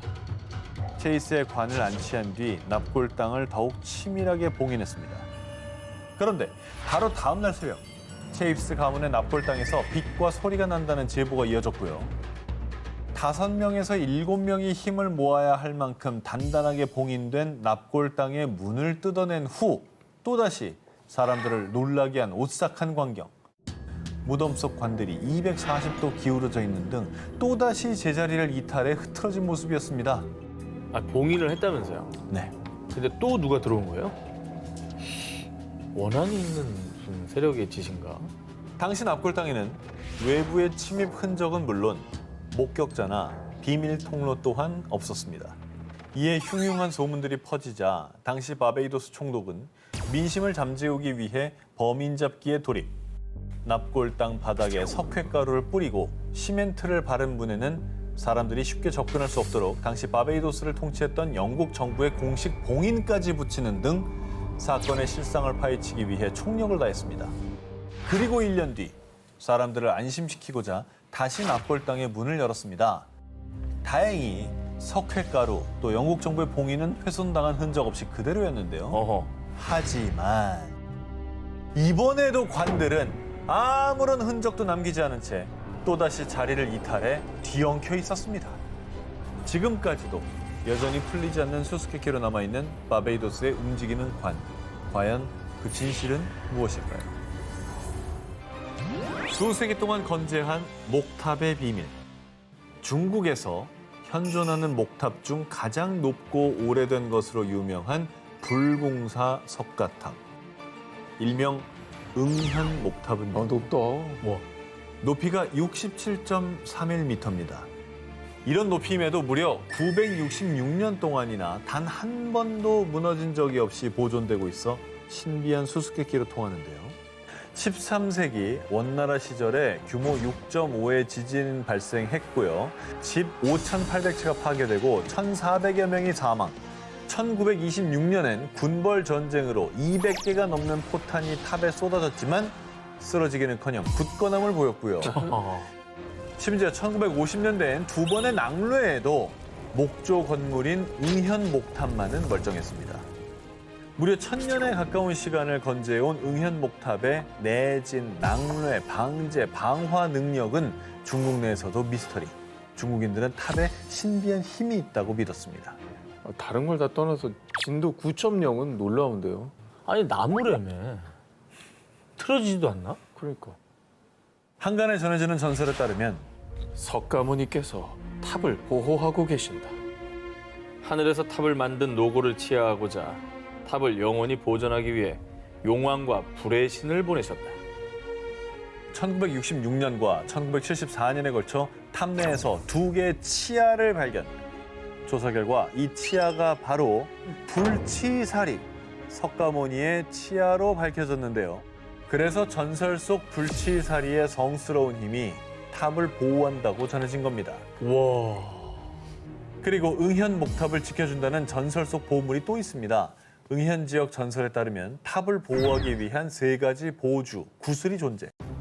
불구슬은 천둥과 폭격을 막고, 물구슬은 홍수에서 탑을 보호하고, 먼지구슬은 먼지로부터 탑이 오염되는 것을 방지한다고 전해져 오고 있습니다. 1000년을 버틴 미스터리한 목탑. 정말 사람들의 믿음처럼 전설 속 보물들의 성스러운 힘이 재난으로부터 탑을 보호하고 있는 걸까요? 2006년 일본 일가족 살인 용의자 자살. 2017년 일본 학생 2명 동반 자살. 들리는 소문에 따르면 연평균 최소 1명이 극단적인 선택을 감행. 일본엔 악귀가 자살을 유도하는 건너선 안 될 전설의 다리가 있는데요.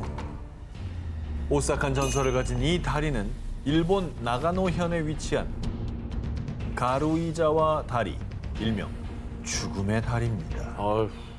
일단 다리 난간에 높게 설치된 철조망부터가 예사롭지 않고요. 수시로 경찰들이 순찰을 돌 정도로 삼엄한 분위기를 가진 곳인데요. 그렇다면 가루이자와 다리의 오싹한 금기 사항이 대체 무엇이냐? 첫 번째, 다리 위에서 차 엔진을 절대 끄지 말 것. 방전되는. 두 번째, 다리 근처 신사 입구를 지나가지 말 것. 만약 금기사항을 어기면 자살한 악귀가 저승으로 끌고 가기 위해 사람들을 홀려 자살을 유도하거나 사고에 휘말리게 하는 저주를 받게 된다고 합니다. 아, 그러니까 오죽하면 자살 명소란 얘기가 나왔겠어요. 그러니까 이런 악귀들한테 홀려서 사람들이 나도 모르게 거기서 좀 극단적인 선택을 하게 만드나 보죠. 실제로 일본의 코미디언인 시마다 히데히라가 과거 2가지 금기사항을 모두 어기고 곧바로 한 영매사한테 달려갔더니 당신 뒤에 자살한 20명의 원혼이 매달려 있어. 이즈음 가루이자와 다리에서 자살한 사람의 수와 일치했다고 합니다. 다행히 전설 속 지나선 안 되는 신사는 현재 터만 남아 있습니다. 그런데 한 가지 오싹한 사실은 예전에 온천의 신을 숭배하던 신사의 현판은 유카미라고 쓰여 있었습니다. 세월이 흘러서 글자가 지워져서 신의 왼쪽만 남아 있는 건데 볼 수 있죠. 네, 이 뜻이 죽어라는 뜻이래요. 그런데 신사가 없어진 후에도 심지어 금기사항을 어기지 않았음에도 그냥 다리를 지나갔을 뿐인데 안개 너머로 손짓하는 악귀를 목격했다든가 아하.